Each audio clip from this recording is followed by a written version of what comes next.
अजमेर के जनाना अस्पताल के नजदीक नंदन फ्लैट के रहने वाले लोगों ने फ्लैट की गंदे पानी की समस्या को लेकर बिल्डर का पुतला फूका और अपना विरोध जाहिर किया।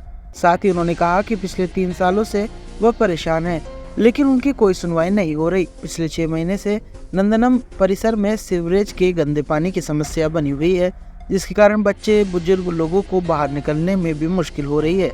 इसे लेकर उन्होंने अपना विरोध जाहिर करते हुए इस मामले में कार्रवाई की मांग की है।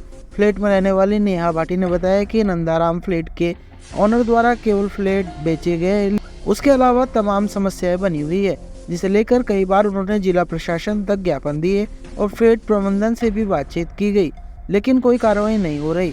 अब उनकी परेशानियां लगातार बढ़ रही है। ऐसे में वह आखिरी बार पुतला जलाकर प्रबंधन को चेतावनी दे रहे हैं। इसके बाद न्यायालय में इसे लेकर शिकायत दर्ज करवाएंगे। ये हमने शालीमार बेल्टकॉम के जो वहाँ का एमडी है वंदित अग्रवाल, उनका पुतला जलाया है, क्योंकि पिछले 3 साल से हम जो प्रॉब्लम से जूझ रहे हैं वो तो चल ही रही है। ये एक नई समस्या जो आप लोगों को हमने दिखाई, ये पिछले 6 महीने से हम इससे परेशान हो रहे हैं। गंदा पानी हमारी सीवरेज का, उन्होंने जब फ्लैट बेचा तो सीवरेज का पूरा प्रॉपर इंतजाम नहीं था। आज ये पानी हमारे घर के सामने इकट्ठा हो रहा है और हमारे सबके घर में बच्चे हैं, मच्छर मक्खियां, और हम इतने परेशान हैं इस पानी से।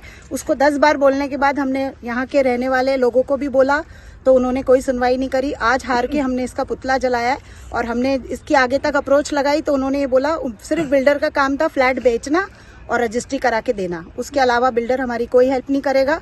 तो ये आज हमने उसका पुतला जला के अपना रोष व्यक्त किया। जो इस तरह के लोग ये लेते हैं उनको क्या कहना चाहेंगे? हम उनको ये कहना चाहेंगे कि आप प्लीज एक बार ग्लोबल हो और चंद्रकला जो शालीमार के 2 नए प्रोजेक्ट है, उनको खरीदने से पहले कृपया प्लीज एक बार नंदनम को आके जरूर देखिएगा।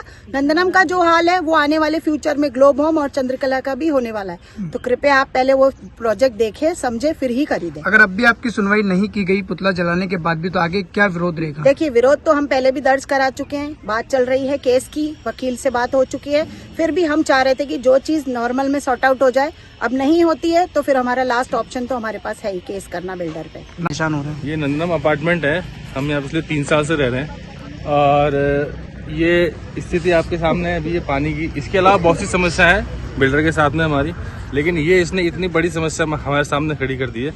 इसके लिए हमने जगह जगह बात करी, तो इसके पानी की निकासी जो एसटीपी प्लांट के पानी की निकासी है, इसने अंसल से ली नहीं है और इसके लिए इस चीज से अवगत इसने कराया भी नहीं था किसी को। अब ये स्थिति हो गई कि ये मच्छर होते हैं, मक्खी मच्छर पैदा हो रहे हैं, बच्चे यहाँ पे बैठते हैं, लेडीज वगैरह बैठती है, डेंगू का और इनकी बीमारी का बहुत खतरा रहता है। जब आपने फ्लैट लिया था, जब आपको किस किस तरह की व्यवस्था की बताई थी? देखिए, फ्लैट लिया उस समय हमें इस बारे में जानकारी नहीं थी और ये तो हमें बाद में मालूम पड़ा कि भाई इसके एसटीपी प्लांट की निकासी है, इसने न तो अंसल वाले से ली और न किसी से ली है, इसका कोई एग्रीमेंट नहीं हुआ है उसके साथ में। जब हमने और भी कई जगह बात क्या करी, चाहते हैं आप? बस इसकी पानी की निकासी हो अब, क्योंकि ये तो बहुत बड़ी बीमारी का घर हो गया।